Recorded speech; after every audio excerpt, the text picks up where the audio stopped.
بیٹا پیدائشی غوث نہ ہو یا پیدائشی کتب نہ ہو اور پیدائشی ابدال نہ ہو. بس وہ جو پیدائشی کتبیت اور غوثیت اور ابدالیت جو ڈالتے ہیں بچوں کے ذہنوں میں بھی آ جاتی، وہ سمجھتے غوث تو پیدائش سے ہم ہو گئے، اب آگے کیا کرنا ہے؟ نہ شریعت، نہ طریقت، نہ محنت، نہ ریاضت. یہ ایک ایسا عمل ہے جو عقیدت مندوں کی طرف سے تباہی پیدا کرتا ہے. یہ آپ لوگوں سے متعلق ہے. وہ لوگ جو عقیدت مند ہوتے ہیں، مانتے ہیں ان چیزوں کے، جو مانتے ہی نہیں ہیں ان کا تو معاملہ ہی الگ ہو گیا نا. اس لیے ہر طرف اعتدال کے ساتھ چلنا ہوتا ہے.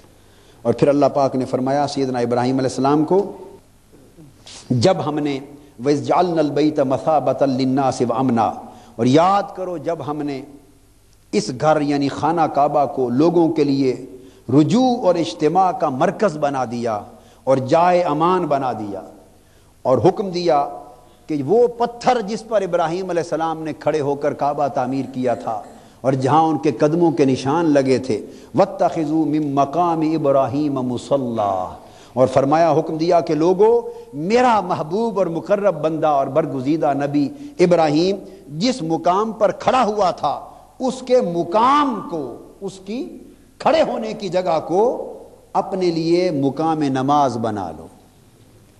اب یہ بھی فضل کی باتوں میں آ گیا. یہ بھی یعنی اللہ کا پیغمبر ہے جس پتھر پہ کھڑے ہو کے کعبہ تعمیر کیا، نماز اللہ کی، عبادت اللہ کی، سجدہ اللہ کو کرنا، مگر فرمایا کہ میرے ابراہیم کے کھڑے ہونے کی جگہ کو جائے نماز بنا لو.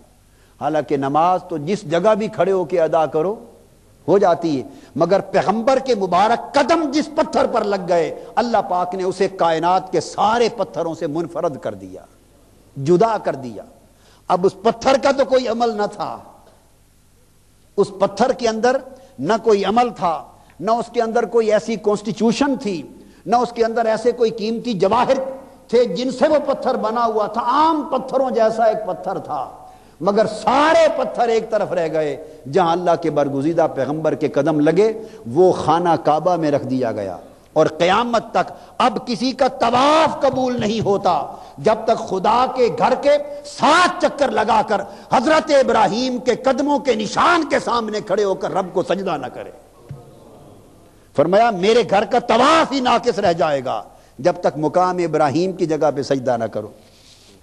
باری تعالیٰ وہ تو ایک پتھر پڑا ہوا ہے، اس جگہ تو ایک ہی آدمی کھڑا ہو کے نماز پڑھ سکتا ہے اور باقی ہزاروں لاکھوں آدمی کیا کریں. فرمایا کوئی بات نہیں، پیچھے جہاں تک چلے جاتے ہو چلے جاؤ، بس نماز پڑھو، رخ تو کعبے کی طرف ہونا ہے، مگر مقام ابراہیم کو مصلی یوں بناؤ کہ جہاں جگہ ملے کھڑے ہو جاؤ، بس ابراہیم کے قدموں کے نشان تمہارے سجدے کے آگے ہو علیہ الصلاۃ والسلام. تو اللہ پاک نے پتھر کو اتنا اونچا درجہ عطا فرما دیا پیغمبر کی قدموں کی نسبت سے. ان الصفا والمروہ من شعائر اللہ، یہ تو حضرت ابراہیم علیہ السلام کے قدم تھے. وہ حضرت ہاجرہ رضی اللہ تعالیٰ عنہ جو پیغمبر بھی نہیں، جو پیغمبر کی زوجہ ہیں اور مومنہ ہیں، زوجہ مطہرہ، ایک پیغمبر کی زوجہ مطہرہ اور ایک پیغمبر کی والدہ مطہرہ. اور یہ نسبتیں میں آپ کو بتانا چاہتا ہوں یہ نسبتیں ثانوی ہیں. دراصل یہ سارا اہتمام جو ہو رہا ہے وہ یہ کہ حضرت ہاجرہ وہ خاتون ہیں کہ جن کے بطن سے وہ نسل چلنے والی تھی کہ جس نسل سے محمد مصطفیٰ آ رہے تھے. اس لیے صفا مروہ کے جن پہاڑوں پر حضرت ہاجرہ کے قدم لگ گئے اللہ نے فرمایا یہ پہاڑ بھی میرے شاعر بن گئے. اب تمہارا حج قبول نہ ہوگا، تمہارا عمرہ قبول نہ ہوگا، میرے گھر کے 7 چکر لگاؤ، پھر سیدھے چلو، پھر ابراہیم علیہ السلام کے قدموں کے نشانوں پر آ جاؤ اور سیدھا کھڑا ہو کر مقام ابراہیم پر نفل پڑھو، پھر چل پڑو اور پھر آب زمزم پیو. مولا یہ کیا پانی ہے؟ ہم تو پاکستان سے بوائلڈ واٹر اپنے ساتھ لائے تھے، منرل واٹر لائے تھے، وہی کیوں نہ پی لیں؟ فرمایا نہیں، ماں پانی کی نہیں ہے، بات یہ ہے بات کہ یہ پانی اس چشمے سے نکلا ہے جو چشمہ میرے اسماعیل کے قدموں کے رگڑنے سے پیدا ہوا تھا. دھندا پانی کا نہیں ہے، یہ بات اور ہے.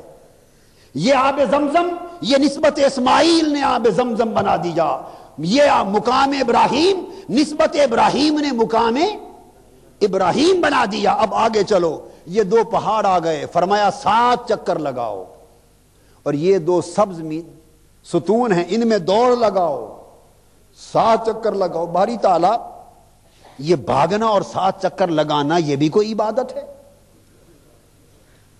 نہ اس میں قرآن کی تلاوت کی شرط، نہ اس میں رکوع سجود کی شرط، بس چکر لگاؤ، جو جی چاہے پڑھ لو برکت ہے، کچھ نہ پڑھو تب بھی خیر ہے۔ آپ بات کو سمجھے؟ جو کچھ آتا ہو پڑھ لو، اور کچھ بھی نہ آتا ہو وہاں نہ کچھ پڑھنا مقصود نہ پڑھانا مقصود، صرف 2 پہاڑیوں پر دوڑانا مقصود، جہاں میری ہاجرہ، میرے مصطفیٰ کی دادی اماں حضرت ہاجرہ دوڑی تھی، بس تم بھی دوڑو۔ باری تعالیٰ کیوں دوڑاتے ہیں آپ؟ ضعیف بھی ہیں، بوڑھے بھی ہیں، بیمار بھی ہیں، کوئی کسی کو اٹھائے پھرتا ہے بیماروں کو، کوئی ریڑیوں پہ چلائے پھرتا ہے، مولا یہ بیمار ہیں ان کو تو معاف فرما دے۔ فرمایا نہیں، بیمار ہیں ریڑیوں پہ چل پڑے، مگر حج نہیں ہوگا جب تک یہ میرے مصطفیٰ کی دادی اماں کے دوڑنے کی جگہ ہے، جب تک ان پہاڑوں پر چکر نہ لگاؤ گے۔ باری تعالیٰ یہ کیا ہے؟ فرمایا یہ معاملہ عدل کا نہیں ہے، یہ فضل کا ہے، یہ معاملہ عمل کا نہیں ہے، یہ معاملہ نسبت کا ہے، یہ معاملہ نسبت کا ہے، یہ معاملہ عقل کا نہیں، یہ معاملہ محبت کا ہے۔ ادا ہے حضرت ہاجرہ کی، ایک ادا ہے، بس میں قیامت تک میں نے اس ادا کو عبادت بنا دیا۔ مینا میں چلے جاؤ، کنکریاں اٹھاؤ، ستون کھڑے ہوئے ہیں ان کو کنکریاں مارو۔ یہ کون ہے جی؟ شیطان ہے، مٹی پتھر کے بنے ہوئے ستون، انہیں شیطان ہے، کنکریاں مارو۔ باری تعالیٰ نہ یہ شیطان اور نہ ہماری کنکریوں سے انہوں نے بھاگنا، یہ حج میں کیا کروا رہا ہے؟ 25 لاکھ 30 لاکھ آدمیوں سے ستونوں کو کنکر مروا رہا ہے، یہ حج کے ارکان میں سے یہ کیا ہو گیا؟ فرمایا تمہیں کیا غرض یہ شیطان ہے یا نہیں؟ اس جگہ پر میرے اسماعیل نے شیطان کو کنکر مارے تھے، مجھے اپنے محبوب کی ادا پسند ہے، اب ستون بن گئے ہیں، قیامت تک شیطان نظر آئے یا نہ آئے تم کنکریاں مارتے جاؤ، میرے محبوب کی ادا نبھتی چلی جائے گی۔ یہ عبادت، سارا حج محبوبوں کی ادائیں ہیں، سارا حج محبوبوں کی۔ کپڑے اتار دو، 2 چادریں پہن لو، باری تعالیٰ یہ کیا؟ بس تمہیں کیا خبر، یہ میرے ابراہیم کا لباس تھا۔ ہائے ہائے ہائے، حکم دیا ناخن کاٹا کرو، مگر یہاں آ گئے اب احرام ہے، خبردار کوئی ناخن نہ کاٹے، کوئی بال نہ تراشے، صفائی بھی روک دی۔ باری تعالیٰ نظافت نصف الایمان، صفائی تو آدھا ایمان ہے، آدھا دین ہے۔ یہاں ناخن بھی نہ کاٹیں بڑھ جائیں، بال بھی نہ کاٹیں بڑھ جائیں، صفائی بھی روک دی۔ فرمایا تم کیا جانو صفائی کیا ہے یا کیا نہیں، یہاں دھندا صفائی کا نہیں، یہاں محبوب کی اداؤں کے نبھانے کا معاملہ ہے۔ میں تمہیں عاشقوں کے روپ میں دیکھنا چاہتا ہوں، ہائے ہائے ہائے ہائے ہائے ہائے ہائے ہائے، عاشقوں کے روپ میں دیکھنا چاہتا ہوں، بال بڑے ہوئے، ناخن بڑے ہوئے، لباس اترے ہوئے، چادریں پہنی ہوئی، پہاڑوں پر دوڑتے پھرتے ہو، کنکریاں مارتے پھرتے ہو۔ کوئی عقل والا دیکھے تو کہے دیوانے ہیں، بس میں یہی روپ دیوانگی کا دیکھنا چاہتا ہوں۔ اس دیوانگی کے روپ کا نام حج ہے۔ گئے تھے حج کرنے، پتہ نہیں کیا ہے، یہی دیوانگی کے روپ دار دار کے پلٹ آئے، حج ہو گیا۔ تو فرمایا اللہ پاک نے کہ یہ مقام ابراہیم، یہ نسبتیں ہیں ساری، اور ان نسبتوں کو دھیان کرنا، ان کا ادب کرنا اور ان کا لحاظ کرنا، ان نسبتوں کی محبت دلوں میں رکھنا، یہ ایمان ہے۔ یہ اور اللہ پاک نے فرمایا وَمَن يُعَظِّمْ شَعَائِرَ اللَّهِ إِنَّهَا مِن تَقْوَى الْقُلُوبِ، جو اللہ کی ان نسبتوں اور شعائر کی تعظیم اور ادب کرتا ہے یہ بھی دلوں کا تقوی ہے۔ ان شعائر کا، ان نسبتوں کا ادب کرنا دلوں کا تقوی ہے، یہ عبادت ہے۔ ہم اس تصور کو بھول گئے، اتنا بھولے کہ ہم نے اس تصور کو شرک سمجھ لیا ہے۔ انا للہ و انا الیہ راجعون۔ پھر فرمایا ابراہیم اور اسماعیل کو حکم دیا میرے گھر کو صاف کرو، طواف کرنے والے آئیں گے، اعتکاف بیٹھنے والے آئیں گے، رکوع اور سجود کرنے والے آئیں گے، میرے گھر کو ان کے لیے صاف کرو۔